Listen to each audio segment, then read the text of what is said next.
Hi everyone, I'm Erin Connolly, and thank you so much for joining us live on the Channel 3 Facebook page right now. All week long from 6:30 p.m. to 7 p.m., our vaccine team is answering your questions about the coronavirus vaccine, and we are talking directly to health experts. Remember, you can submit your questions using the Channel 3 app by posting in the comments below or by calling our vaccine team number. That number is 860-244-1790. So let's get right to it. Joining us tonight is Dr. Jessica Abrantes-Figueiredo and Dr. Roose. Both are from Trinity Health of New England. Dr. Abrantes-Figueiredo is a member of the Governor's Vaccine Advisory Board, and Dr. Roose leads the vaccine effort at Mercy Medical Center in Springfield, Massachusetts. Thank you to both of you for joining us tonight. My pleasure. Thank you for having us. So obviously we have received a number of questions, and there are so many people out there still with a lot of apprehensions about getting the vaccine. So I first want to start with this. There are a number of people concerned about the speed at which this vaccine was developed, because typically it takes years. So people want to know, how do they know it's safe if it was made and approved so quickly? Great question. So, and something that Dr. Roose and I get all the time. So really, even though we call this Operation Warp Speed, and the fact that it was done in record time, doesn't mean that any safety evaluations there were any shortcuts to that. The main reason things were done so quickly is that we had a lot of phases done simultaneously. So obviously the preclinical trials, but then as the human trials started too, things like manufacturing and scaling up and getting ready to actually produce the vaccine all were done simultaneously, which helped in the speed at which we could get these vaccines out. Okay. If I might just add to that for a moment, it's really important. These are novel vaccines made with a new technology, but they have been in development not for 1 year, but for decades. And so it really was just finding the right time with the right investment. And as Dr. Abrantes-Figueiredo said, combining those efforts so that we do not compromise any safety, that we can ensure that this vaccine is safe.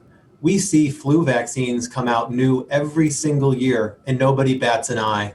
So 1 year is actually quite a typical time where we can move through that process with the right amount of support, and people should feel very comfortable with this. I think that little piece of information there is very interesting, because I never thought of it that way. So I think that may provide comfort to a number of people who were apprehensive about this whole process. In terms of the generation of the vaccine and the fact that it is an mRNA vaccine, can you explain to people who are watching this right now, what does that exactly mean? And we are already getting a lot of questions here on Facebook. I have it open right now. We are going to get to those viewer questions right after. But first, let's answer this. So I'd be happy just to explain, mRNA is really like a package of instructions to a cell to then create a protein that helps then stimulate the production of antibodies and an immune response that has a memory to it. So this is not a live virus. This is merely a piece of genetic material that comes from the coronavirus specifically. That's like sending an email. People make that kind of correlation all the time. It's like when you send an email with instructions of how to build something, this is really just giving those instructions to the cells to make that spike protein, which is that defining feature on the crown of the coronavirus. So then your body can create that perfectly matched antibody to create that protection and ward it off, as well as stimulating other types of immune cells to fight it if you were ever to get in contact with it in the future. It's actually a brilliant, very safe way to create vaccines, and allows us to create a very effective, targeted response to this coronavirus, and will likely be the pathway for many other vaccines in the future. All right. Thank you, Dr. Roose. Appreciate it. Let's dive into those viewer questions. And there's a few people with the same question here. Katie from Bristol saying, should I get the shot if I am pregnant? Kathleen saying, can you receive the vaccine at any pregnancy stage? I know there are a lot of women who are also concerned if they are currently breastfeeding. If you could kind of answer all of those questions. Definitely. So I can start with that one. So A lot of concern has been brought, or questions, mainly because pregnant patients or pregnant people were not included in the studies.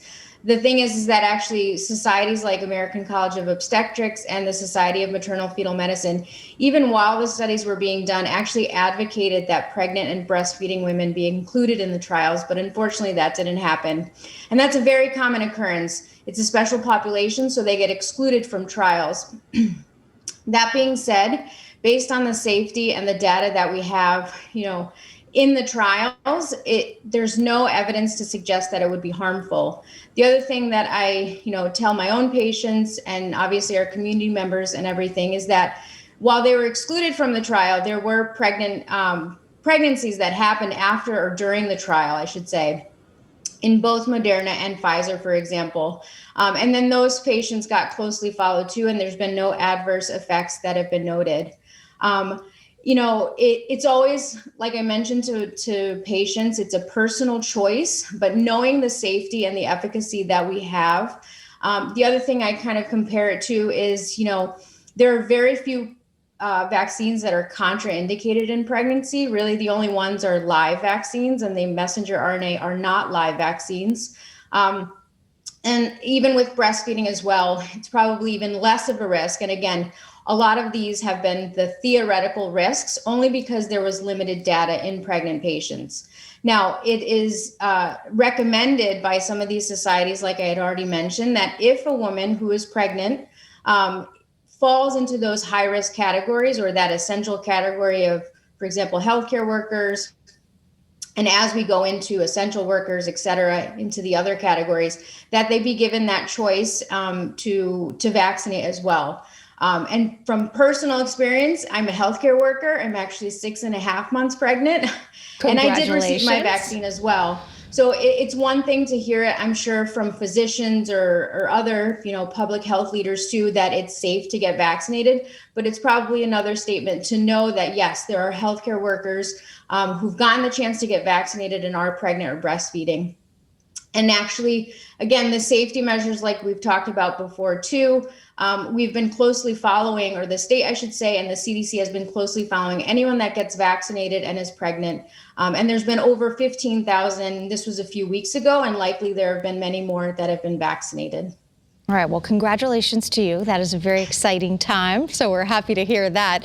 Keeping with this theme here, there's been a lot of misinformation out there about fertility, infertility, how the vaccine could affect all of that. And a lot of young women I've been speaking with are concerned about getting the vaccine and the possible repercussions that could have on their reproductivity as they get older. So what do you say to those women who have concerns about fertility relating to these vaccines?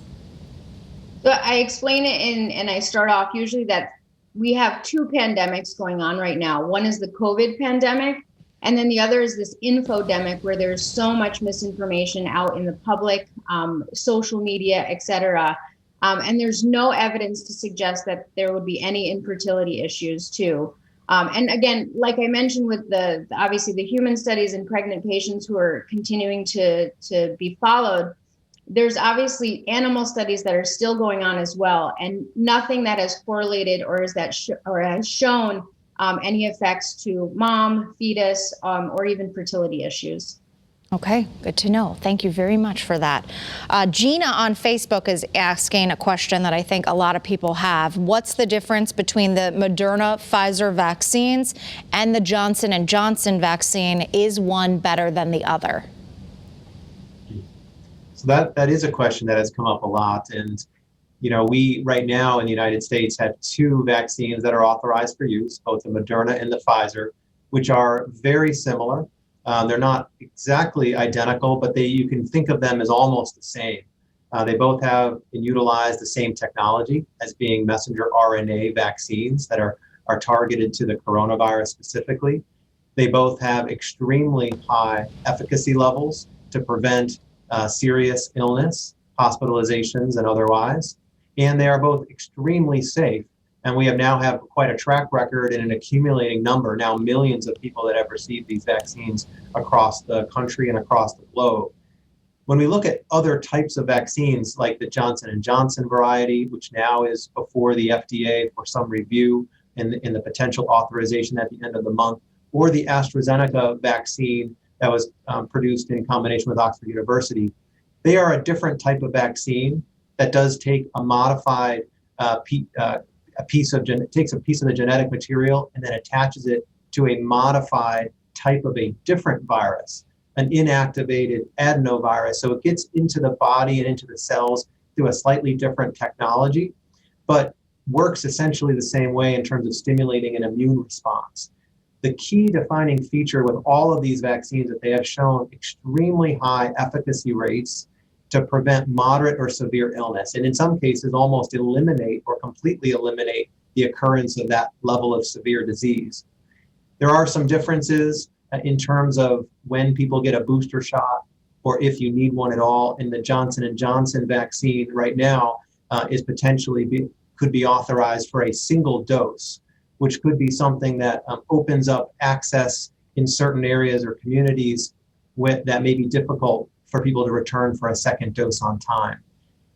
Instead of dwelling on all of the differences, which I think in the grand scheme of things are small compared to the effectiveness data and compared to where we need to get to with large scale numbers of people being vaccinated, I tend to dwell more on what some of the similarities are in terms of their massive amount of effectiveness and the strong encouragement that anyone who has a vaccine available to them of these three varieties should feel very confident about that and step up into line to receive a vaccination when it's possible. You've talked about the fact that the Johnson & Johnson vaccine is a single dose. Someone's asking in regards to Moderna and Pfizer, which require 2 doses of the vaccine, why does this second dose sometimes have side effects like fever, chills, and body aches? This is coming from Pamela. We've been seeing it all over social media. People get the first shot and they say they feel fine. A lot of times that second shot and they start to feel some of those effects that we just talked about. So sure, it's common that sometimes toss it over to Dr. Abrantes-Figueiredo wants to add anything. You know, one of the things that often people are talking about are these effects from the vaccines. It's important, I think, to recognize that the effects that people feel, by and large, most of them that are expected, things that can happen like a little feverish or chills or muscle aches, those are signals that your body is creating an immune response. And that is sometimes not a bad thing because it is showing that your body is responding in a way that is productive in response to the vaccine itself.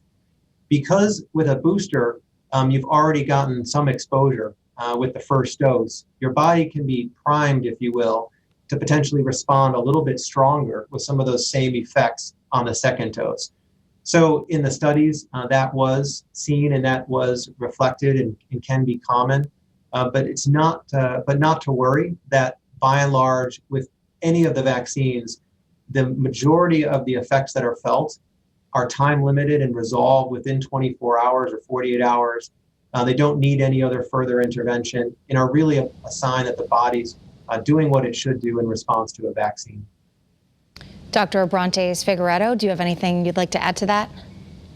Yeah, no, that was exactly what I was going to mention too. And again, people need to realize that things can get overblown. So it feels as though it's the majority of people that have those side effects, while there's a lot of people that actually may not have as robust immune responses too. And that's okay. That's just each individual's response, but totally expected that people can have fevers and chills after a vaccine.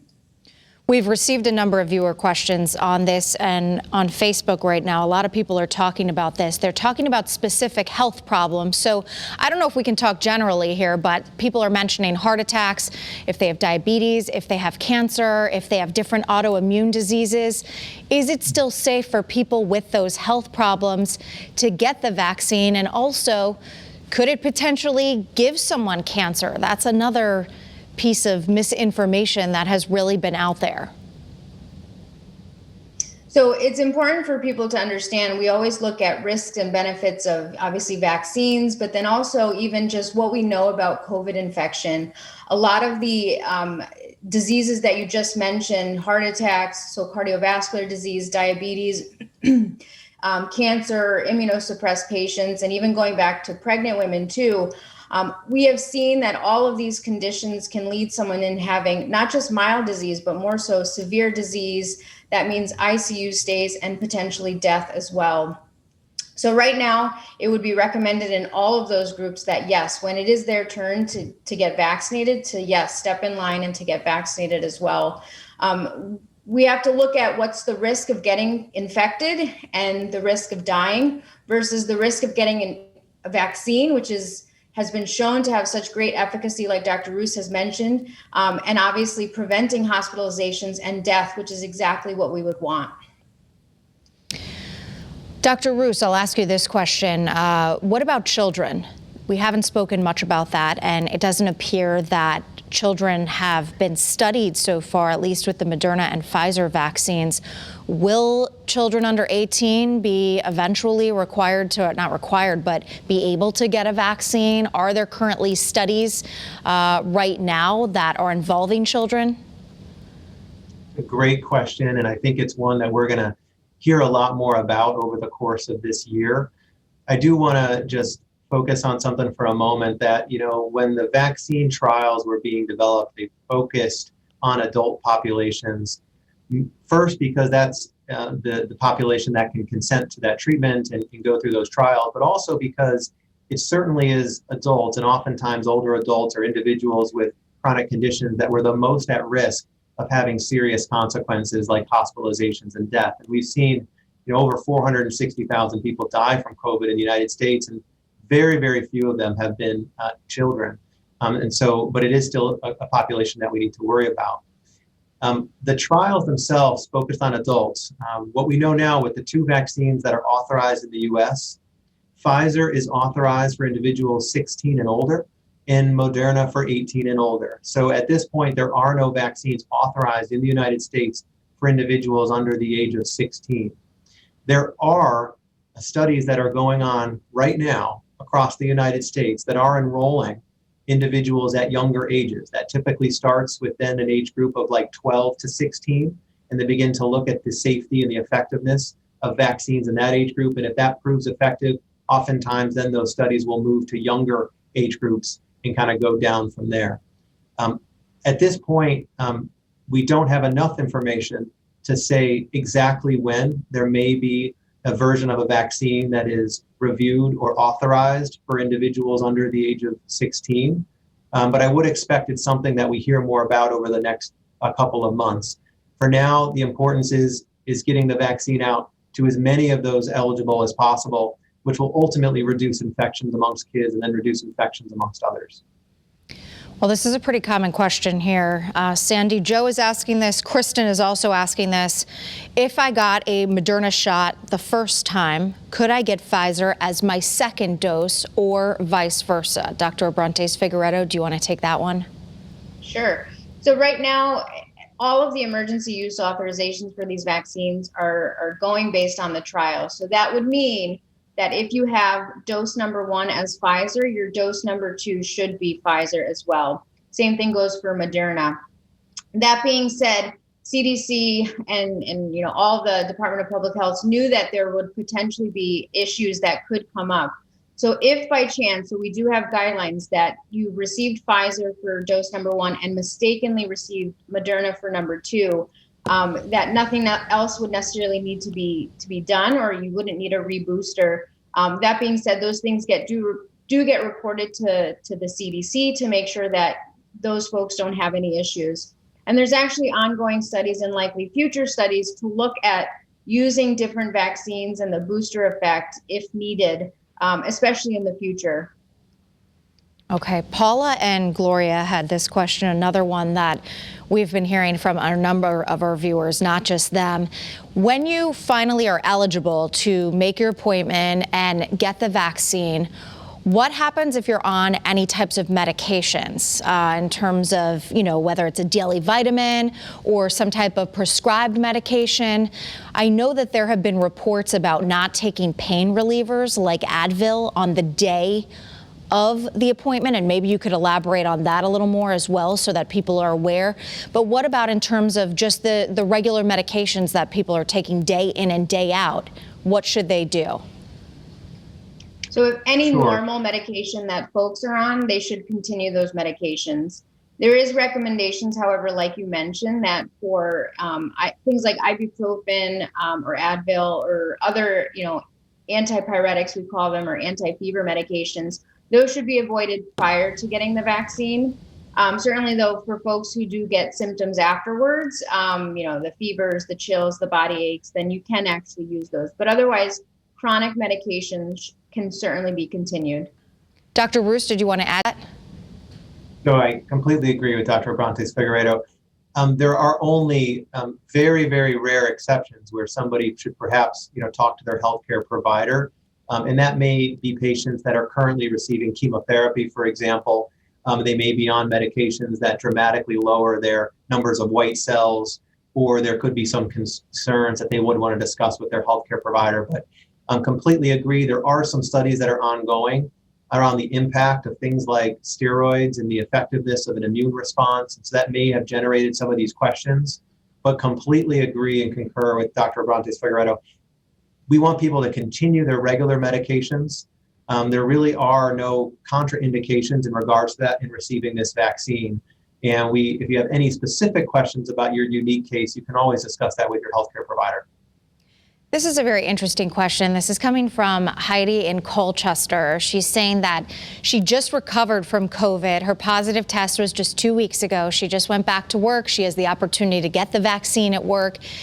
Is this too soon? So for people who have had COVID, whether it was a few months ago or just 2 weeks ago, what is your best advice to them, Dr. Roose?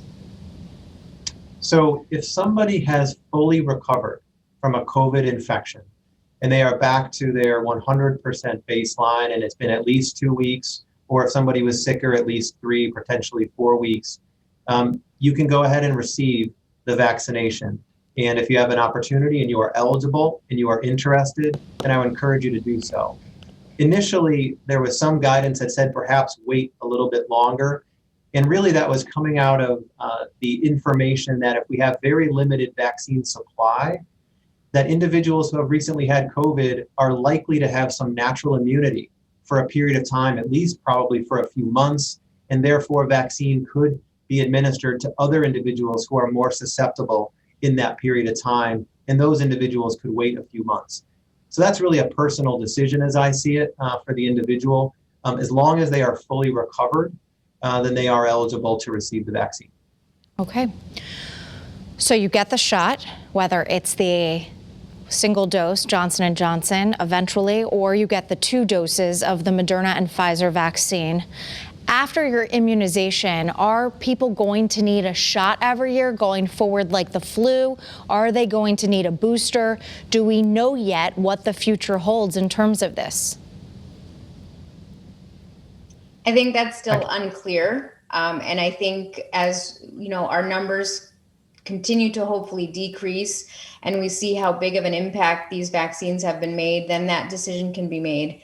Part of the issue is some of the variants that have been circulating too throughout not only Connecticut, obviously the world.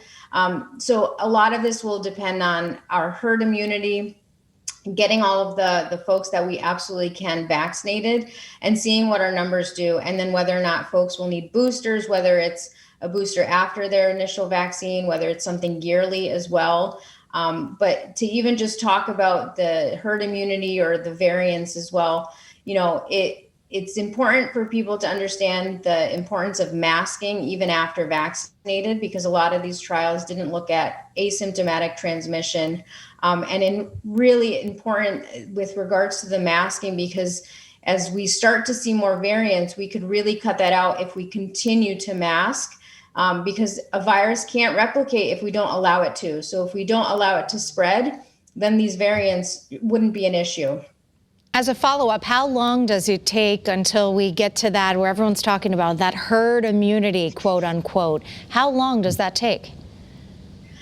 So a lot of it has to do with the supply and how much each state is allocated as well. Really, we need to get at least 80% plus of the population vaccinated. And like I mentioned too, with the variants, it becomes more complicated if we allow those to run rampant. And then those become the more predominant strain that we're seeing. There are a number of questions on here, too, including from Leslie. She's saying, we still don't know the long-term effects of this vaccine. What could happen to us years down the road? Is that something we just don't know right now, or do you feel that this is safe for all Americans to take? Dr. Roose? Yeah, so I think it's fair to say, because we are dealing with something that is new, just like we were dealing with a novel and new coronavirus, that we don't yet know the long-term effects that could be possible related to a vaccine. I do, however, want to remind folks that we have a robust system for monitoring safety over the long term with all medications, including vaccines as well. So that will continue to be evaluated and studied over time. But also that with the technology that we utilize, with the tremendous track record of vaccination and immunizations across the globe and in public health over the last half century, we have a lot of data that we can use to compare what likely long-term effects or the lack thereof should be expected. I feel very confident with this vaccine. It makes me a lot more concerned that we don't know the long-term effects of coronavirus infection. I am far more concerned about the potential long-term effects from a coronavirus infection than I am from the coronavirus vaccine. And I think it should be clearly stated that this is extremely safe, and the risks and benefits that come with the vaccine are far safer than the risks and benefits that can be posed by the virus and the infection itself. Okay, I appreciate you highlighting that, Dr. Roose. Thank you. This is also a hypothetical question coming from Rhiannon on Facebook. I hope I'm pronouncing your name right. This says, if you contract COVID after shot number 1, is it still safe to have shot number 2? This is a hypothetical question from her. Dr. Abrantes-Figueiredo? Yes. So yes, it is still safe, and it is still recommended that folks continue and finish their 2-dose series. The only thing, like we've talked about before, is after somebody is infected, in order to receive your vaccine, you should at least wait the period of isolation. Typically it's 10 days. We usually say about 14 days. And then that people feel back up to par to take that second dose. The only contraindication I would say, because sometimes we hear about this whole deferring for 90 days, there is still a recommendation that if you do become infected, but you get treated with certain agents or certain therapies like monoclonal antibody or convalescent plasma, in those scenarios, we do ask patients to wait the 90 days, more because we're unsure about the potential for dampened immune response to the vaccine. Is there any data so far, this is a question that we've heard a lot too, in terms of those who have gotten the vaccine and maybe gotten sick after or had an allergic reaction or possibly even died? Is there any data in regards to that, Dr. Roose? There is data, and particularly in regards to the occurrence of allergic reactions and ones that can be severe. And that has been published by the Centers for Disease Control. Now that there have been millions of doses of both the Pfizer and the Moderna vaccine, what we know in regards to that is that there can be the occurrence of a very rare but severe allergic reaction that is occurred. I believe the stats were about 11 out of 1 million times. So very rarely that somebody would have this reaction. It is also a reaction called anaphylaxis that can be easily treated with the right medical personnel and support. It's one of the reasons why vaccines are administered in settings that have the ability to have an EpiPen, which many people have heard of because of these types of reactions, and support on site. And one of the reasons why people are monitored for at least 15 minutes after their vaccine. By and large, these are very rare. They can be managed, and the track record that is developing and the studies that are tracking the outcomes related to the vaccine still very, very strongly support this being highly safe. All right, Dr. Jessica Abrantes-Figueiredo and Dr. Rob Roose, we can't thank you enough for being with us tonight. You were so well informed, and we really appreciate your insight, your expertise, and everything you have been doing, as well as your colleagues during this truly difficult time. Thank you so much. Well, thank you. Thank you. And obviously, there are probably a lot more questions out there, so please keep them coming. You can submit them on the Channel 3 app. We also have that phone number, 860-244-1700. As we've said before, we are all in this together. Thanks for watching, and have a great night.